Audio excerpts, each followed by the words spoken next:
안녕하세요. 목샘의 인문학TV입니다. 오늘은 정치 이야기를 하려고 합니다. 공자나 맹자, 다산 정약용 등등 모든 분들이 정치에 관심이 많았던 것 같습니다. 왜 그랬을까요? 요즘 정치꾼들은 높은 자리가 탐이나거나 권력이나 재물을 목표로 정치하는 사람들이 많은 것 같은데요. 앞에 열거한 분들은 백성들을 사랑하는 마음에서 정치에 관심을 두었던 것입니다. 왜냐? 정치는 곧바로 백성들의 삶과 직결되기 때문입니다. 멀리 갈 것도 없고 우리 한반도를 보십시오. 북한의 백성들이 목숨 걸고 탈북을 하고 북한의 고위급 관료들이 탈북을 하는 것을 보고 있습니다. 잘못된 정치가 어디 하루 이틀의 일인가요? 오늘은 공자가 겪은 일과 유정원이 쓴 글을 통해 잘못된 정치가 얼마나 무서운지를 살펴볼 것입니다. 먼저 공자가 겪은 일입니다. 공자 과 태산 측할세. 공자가 태산 곁을 지나가고 있었는데 유 부인 고거 묘자 이의 언을. 어떤 부인이 무덤에서 슬프게 울고 있거늘 부자 시기 청지하고. 부자가 공자께서 그 울음소리를 듣고 예의를 표하고 사자로 문지왈, 제자 자로를 시켜서 그 이유를 묻게 했습니다. 자로가 묻기를 자지 고갸에 일이 중요우자로다. 그대의 울음소리를 들어보니 오로지 너무 엄청난 슬픔이 있는 것 같습니다. 이왈 연하다. 그러자 대답하기를 그렇습니다. 석자에 오구사오호 하고. 얼마 전에 우리 시아버지께서 호랑이에게 물려 죽으셨고 오부 우사원 하고, 내 남편도 또 호랑이에게 물려 죽었고 금오자 우사원이언을.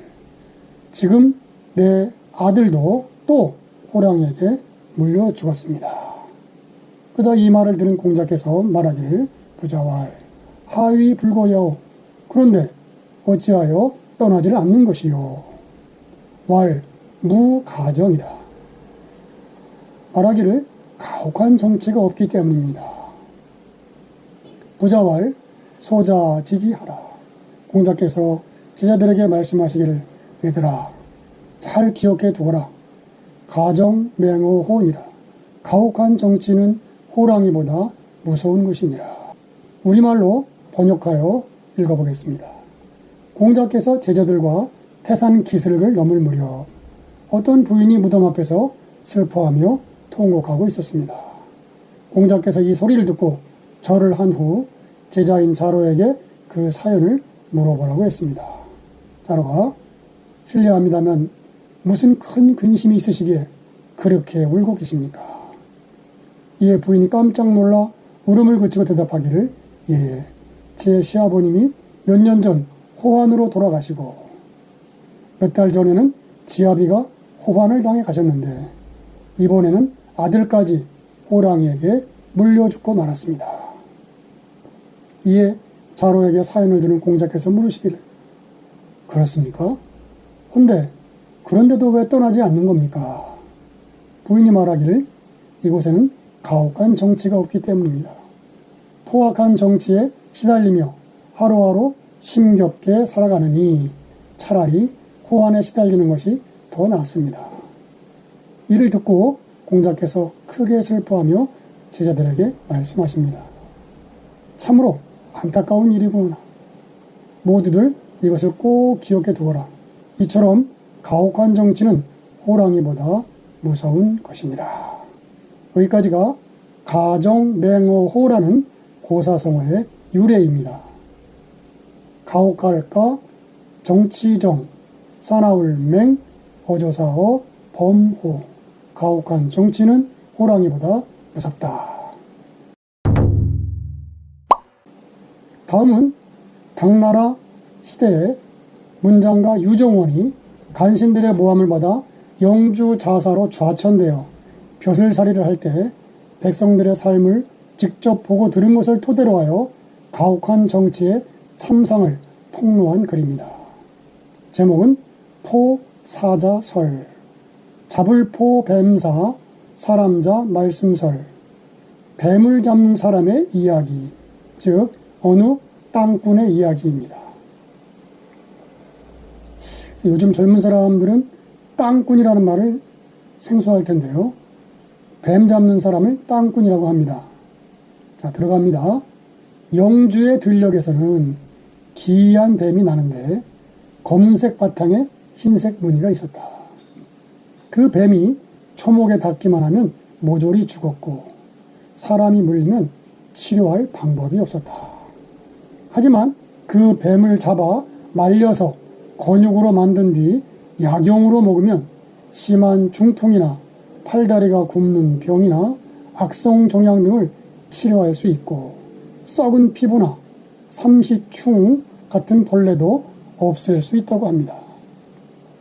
애당초 임금을 치료하는 어의가 왕명에 의해 그 뱀들을 모아들였는데 1년에 2마리씩 진상하도록 했습니다.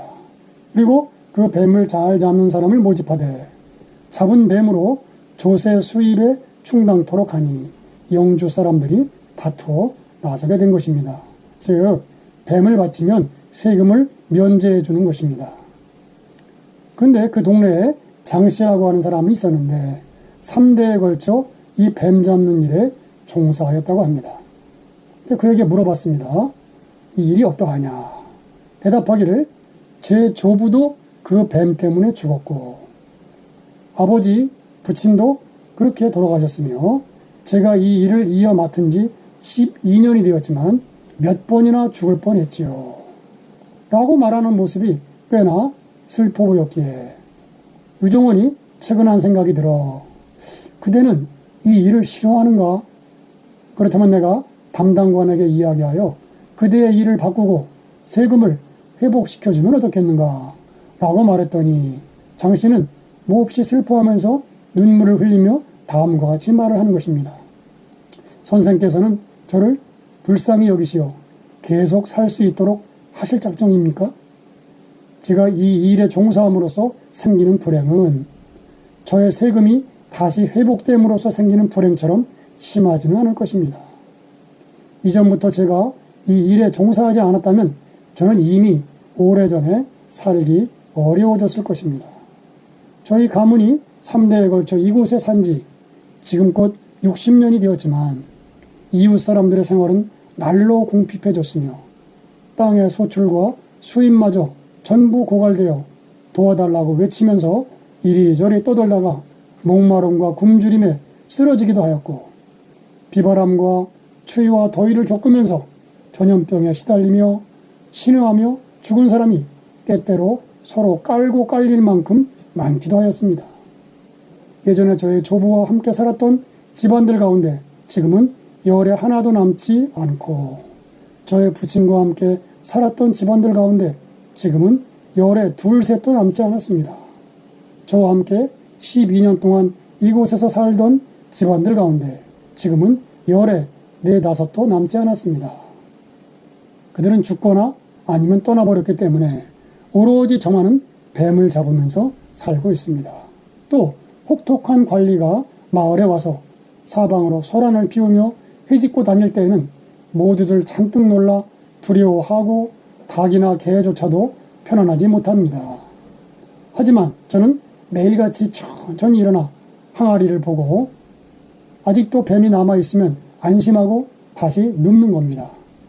조심하면서 뱀에게 먹이를 주어 때가 되면 진상하고 돌아와서는 제 땅에서 나는 소출로 편안히 먹고 살면서 제 생일을 마칠 것입니다.